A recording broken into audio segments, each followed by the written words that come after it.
Mr. Dale Buckner.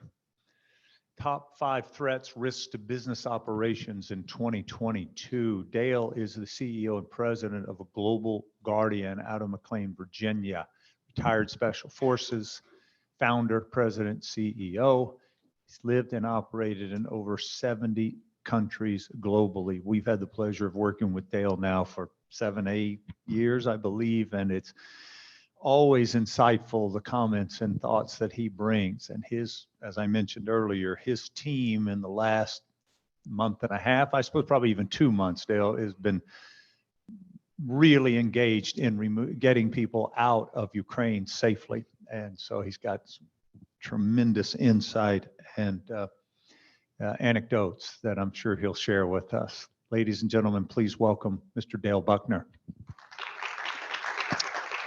Stephen, thank you. I will try and rip through my slides in 15 minutes because I really do want to do a real Q&A. So please, as I go through this, think of your questions. I really do want to engage the audience. One, it's good to see everybody. I see lots of familiar faces from this hotel a couple of years ago.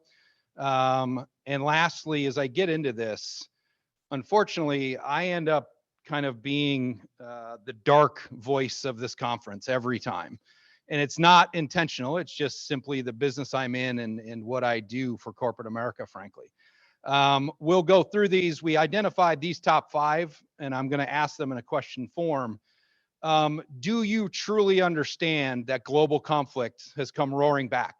In March of 2020, when the world started to shut down, so did the cartels, so did the war in Syria, so did the war in Afghanistan, so did what was happening in Myanmar. It all kind of went to ground. We'll get into how it's coming back. Cybersecurity. You all have dispersed workforces. Many speakers have talked about it.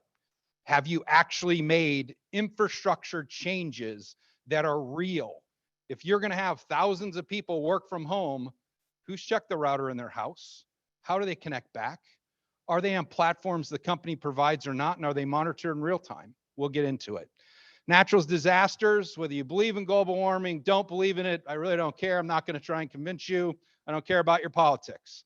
What is undeniable is that all of the storms, whether it's what's happened in the Philippines recently, what just ripped through the center of this country, the 2 back-to-back hurricanes in 2017 in the British Virgin Islands and Puerto Rico, which affected many hotels, they're all stronger, bigger, faster, and much more damage than we've ever seen.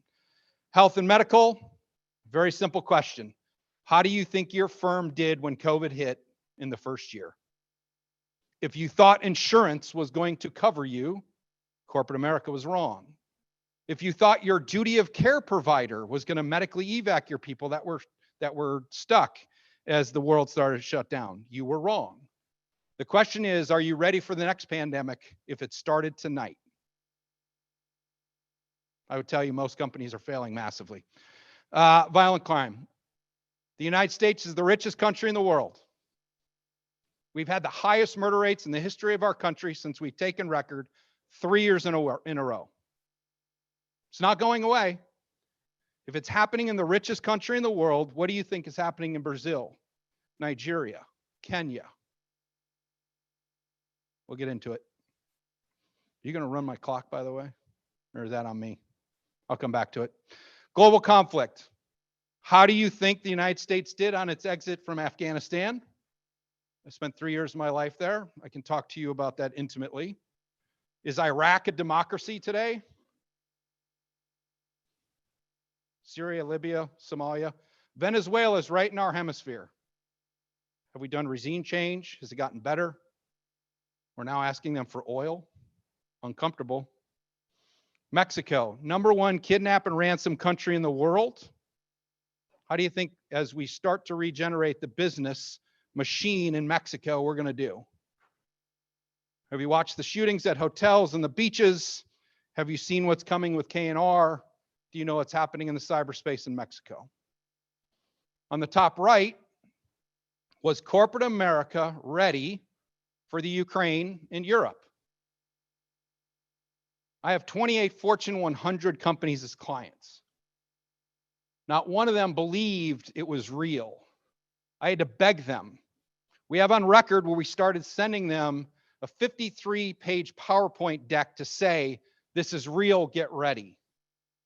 6 of them did. The rest did not. I didn't get lists of people, phone numbers, locations, addresses for 6 to 8 days into the war. The Visa CEO recently claimed, you can Google this, that it was one of the worst things he had ever gone through and that he had to hire mercenaries to go get his people out of Ukraine. Do I look like a mercenary? Not there to kill anybody, there to save people. Bottom line is, as we reopen the world, make no mistake, these conflicts will come back. The financial carnage around the world has still yet to rear its face. If your country where your employees are going to travel was high risk, you have to assume it's extreme high risk. If it was medium, it's probably high now. For the next 12 to 24 months, that has to be your mentality. The other question for this group of lawyers is, contractually, have you made real changes for the next storm, the next pandemic, the next war zone? If you're not actually making changes in your policy with your insurance, your duty of care, your platform, and you're just letting these go by, which I think most are, someone made the comment earlier, are the lessons learned actually being implemented right now for the next pandemic, the next war zone, the next terrorist attack, the next natural disaster? I don't think this industry learned much after the 2 back-to-back hurricanes in 2017. I don't think much changed. Cyber. Just before COVID hit, I brought in the FBI's task force for cyber. 2 key stats. Since COVID hit, the FBI was tracking last year 71% increase in cyber threats to corporate Fortune 500. Since the Ukrainian invasion by Russia, the Chinese assault on corporate America is up 113%, according to the FBI. You see that big 50 plus more cyber attacks per week on corporate networks from 2021 to since 2020. Here's my question. It's a super simple question. Have you been in your employees' houses? Do you have them on laptops, desktops, and cell phones that are truly protected? 95% of this room probably can't answer that question, or nothing's actually changed. We just keep getting hacked. We just keep losing money. We just keep losing IP. We just keep losing trade secrets. Has a lesson learned been learned? Natural disasters. This is a huge problem for your industry. I talked about what happened in 2017. There's been multiple storms since. I don't know that the lesson has been learned. If you've got to go in and get your employee in the next earthquake or next hurricane zone, are you actually ready to do that? Do you know who you're going to call to go get your people out? Because insurance isn't going to cover it, and your duty of care provider is not going to cover it. But there are firms that will do it. The question is, have you made the change? Health and medical. Last year in June of 2021, in India, does anybody here have operations in India or any back office support from India? If you don't, understand that multitude of my clients do. They're very large operations. And the entire medical system in India collapsed. Insurance would not cover it. In fact, this is where it gets really ugly. Insurance's response when people started getting sick at scale for corporate America was go to the hospital or clinic. Think about that.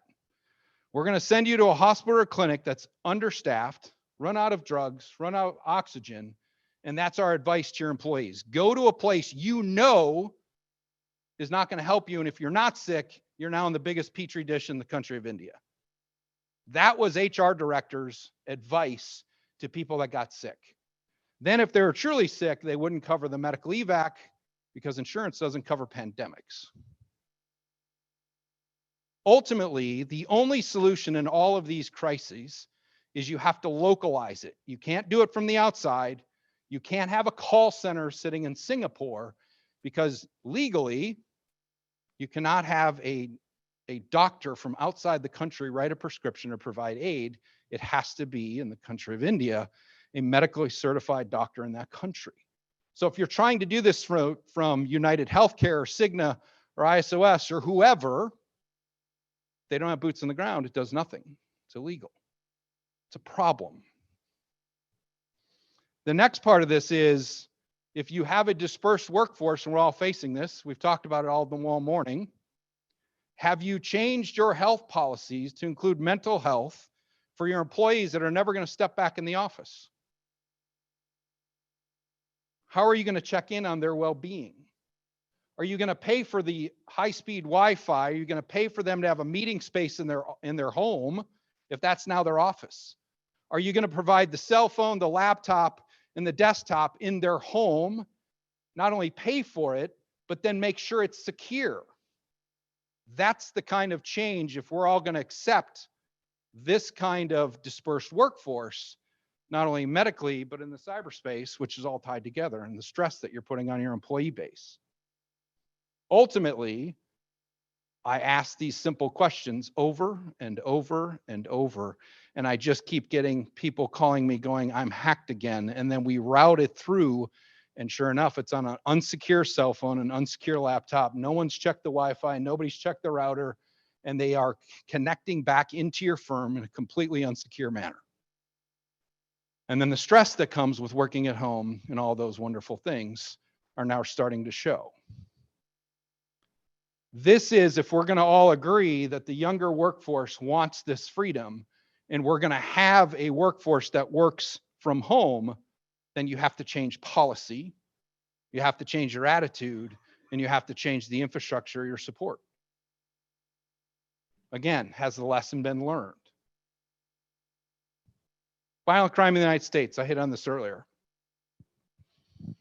If we are experiencing this in the United States, we haven't truly reopened the world yet, because yes, we all feel good. We're not wearing masks today. We're pretty confident.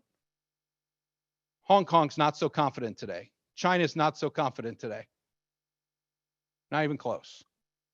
Just because parts of the wealthier parts of Saudi Arabia and Asia, the United States, Canada, we feel good, doesn't mean that other parts of the world are just starting to go through what we went through. It's an unequal opening.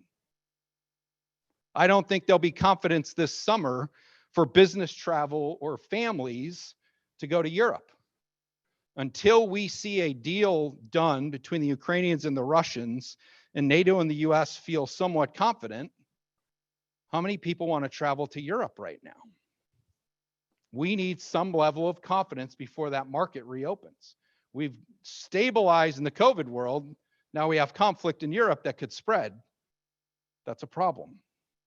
And the question is, if you're sending people to Romania, Poland, Hungary, so on and so forth, are you ready to evac them if it spills over, just like we're evacing people now out of the Ukraine? Are you prepared to do that? Do you know who you're going to call? Because it's not going to be your insurance. It's not going to be your provider for air ambulance, if you will. These are hard questions. Right here in the United States, as you look at the murder rate across this country, where you open your next office, this should be part of the calculus, just like where the next natural disaster might be based on weather patterns should be part of your calculus.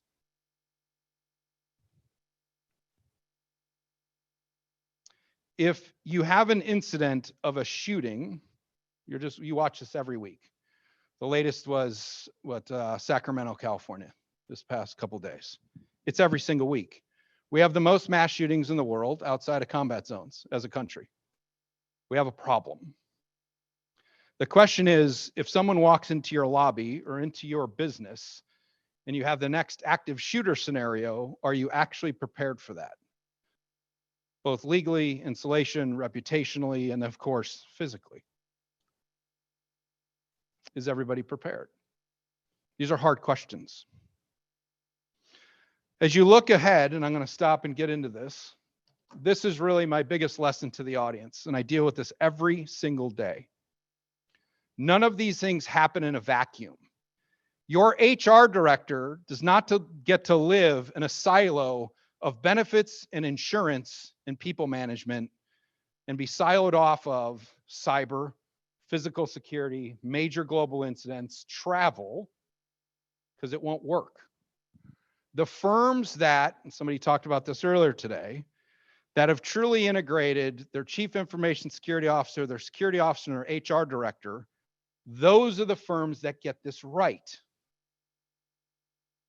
Just having a tabletop exercise, just having an insurance policy, just having a quote unquote contingency plan on the shelf that doesn't get exercised in the real world leaves you with what's happening in the Ukraine, leaves you with what's happening with COVID, leaves you with what happens every time there's a major disruption in the world. You'll have the same failure over and over and over. And here's the key to the whole thing. It's completely preventable. It's completely preventable. So as you look at those, whether someone gets hacked or someone is kidnapped, if you go through a kidnap and ransom scenario, can you wipe your employee's cell phone in a minute and a half or their laptop if they're traveling? You can do that with a simple app. Takes nothing, costs you nothing. Is someone monitoring those platforms? Have you ever talked to the actual kidnap and ransom team you have? There's not that many of them. There's only, they call it a bullpen or a firehouse. The largest bullpen of kidnap and ransom negotiators is 18 people. The second largest is 16. I'm associated to that. There's not that many of them. If you've never asked to talk to those people, you should. If you have people in high-risk markets, simple ask, they'll talk to you. They'll walk you through it. If you get hacked tonight or your business gets hacked, have you ever talked to the people that are going to go into the dark web, communicate with the hackers, understand how they're going to pay through Bitcoin in the dark web, and get your firm back on its feet? It's a simple ask. They'll do it. It's not that complicated when you break it down. Lastly, as I stated earlier, are you truly ready for the next global disruption? Because we went from one global disruption to the next, to the next, to the next. Does anybody here think in the next 6 months we won't have another global disruption? Because it's guaranteed we will. With 100% certainty it is. So I'll pause there because I want real question answer, and we've got a full almost 14 minutes. You always feel good after Dale's presentations, don't you? So I will talk about anything. No, and he means that too. Hey, Dale, just real quick, I Yep. want to take just a second and step back. Listen, everybody, I want you to understand, we invite Dale here, number one, because his content is always right on target and accurate, and has always been the case in our programs here, as well as our travel risk programs that we produce. But I think it's important, as many of you in this room have, whether you're a law firm, whether you're a hotel operation or a restaurant operation, you have people traveling. And it's not just, we used to just focus travel risk mitigation. Today, it's more along the lines, I think Dale would agree, it's people risk, right? I mean, think about the cold spell that hit Texas. Yep. Where were all your people? How did you care for them? How did your business continuity, how did that turn out, right? Because of that. And so these are things we need to be talking about. And the reason we bring Dale is because his firm does a lot of work in those spaces. But it's also important that I think we all understand that a lot of us in the United States, we typically think about workers' compensation as the remedy for these types of challenges. But workers' compensation will only take you so far. You have to realize that there are limitations in time, limitations in radius around the workplace. And today, where is that workplace anyway? Right. So you really have to think about that. And that's why we want Dale, especially when we're sending people internationally, whether it's to close a hotel deal, whatever it is, or open a new restaurant franchise, we're hopeful that everybody will take away some thoughts back to your teams about how are we keeping our people safe, and not just from COVID, but as Dale mentioned, from potential K&R, because K&R, Dale, if you'll talk about that for just a moment, and I want you to identify a couple of places where you would not go. But it's not like it used to be, right? Where people would go out and grab the highest value target and hope for $5 million. Can you just talk a little bit about, because I want everybody to understand that all the potential targets that are out there. Yep. This really goes back to policy too. If you think sending your employee by themselves to Mexico City and they can use an Uber or a taxi is okay, you have a problem. One, they shouldn't be by themselves. Two, if you look at statistically the amount of kidnap and ransom rings that are tied to the Uber drivers and the taxi cases. I've been through 9 kidnap and ransom cases in the last 10 years. 9. So every year I've had to deal with this. 5 of those were in Mexico and or Venezuela. In 3 of them, the scout or the reconnaissance, if you will, was the Uber driver or the taxi driver. The fact that you let your employees do that by policy sets them up for failure. 1, 2, the term express kidnapping, I'm sure you've all heard that by now, is real and expanding. And coming out of COVID over the next 2 to 3 years, you're going to see these numbers go up, up, up, up, up, up. Because of the financial crisis we've had with COVID, there's a lot of desperate people doing desperate things. So anybody is now a target for express kidnapping, where they simply will assume that I've got a corporate employee, they're insured. I have no intent on holding them. I have no intent on killing them. I simply want to get paid. This is now a business transaction. The problem is this: you have language barriers, you have misconception, you have uneducated people involved in these scenarios, and that's when bad things happen. The bottom line is anybody is susceptible. The way you guard against this goes back to policy. What systems can you use? What's your travel policy? More importantly, who do you talk to the minute it starts? And do you actually know how you're going to get your employee out of that situation? Have a question? On the protection of supply chains, especially things that are going out. Yeah. We had the great avocado exchange, right, Yep. with Mexico before the Super Bowl. The cartels, I believe, were involved in that. Yes, sir. Do you have any insight on kind of what's happening there? So I have a client. Wait, he wants to know Nope. if you have avocados in your pocket, Nope. I think is what he's asking. No. I have a client that's in that industry. I have armed agents with them every day. They send young college graduates to Colombia, primarily Mexico, soon to be parts of Africa. They have a spray that takes a fruit or a vegetable and extends its life up to 60 days. They developed that technology. When we first signed them, there was all of 50 people in the firm. In literally 4 years, there's now over 75,000 people at that firm, and they are spread in some of the most high-risk countries in the world, and we deal with this every day. What I would tell you is the avocado industry, and you'll laugh, some of you probably know this, have read about it, is in some cases more valuable to the cartels today than cocaine or pot, weed, or pills, or heroin. They control, and make no mistake, my team on the ground in southwestern corridor of Mexico. We have an unwritten rule with the cartels that say these young 25-year-old blonde Americans running around are off limits. And if you break that trust with us, one of them gets kidnapped, one of them gets injured, one of them gets assaulted, I'm going to affect the avocado business for you because I'm going to bring the federales on you. That is an open discussion on a month-enough basis to make sure that we can protect those clients because they know who we are, they know who they are, they know why they're there. And the leverage is simply, if you want to screw up your business model, then do it. You'll have a real hard time getting out of this. That's leverage. That's leverage. You foresee the continuation of things like this disrupting supply chains in the future, right? Yeah. I mean, just think of what's happening in Europe right now. Global disruption for enormous amounts of different industries and products. This isn't going away. The world is being restructured as we sit here right now. Whether it's the ship being stuck in the Suez Canal, whether it's relationships between China and the United States, Russia and the United States, NATO and Russia in the future, there is going to be more disruption in the next 3 years than we've seen in the last 2 decades for supply chains. We're living it now, hence inflation. Hence you can't build a house. Hence you can't get a dishwasher or a refrigerator for 6 to 8 months. All of these things are symptoms of this disruption, and it's not going away anytime soon. Yeah.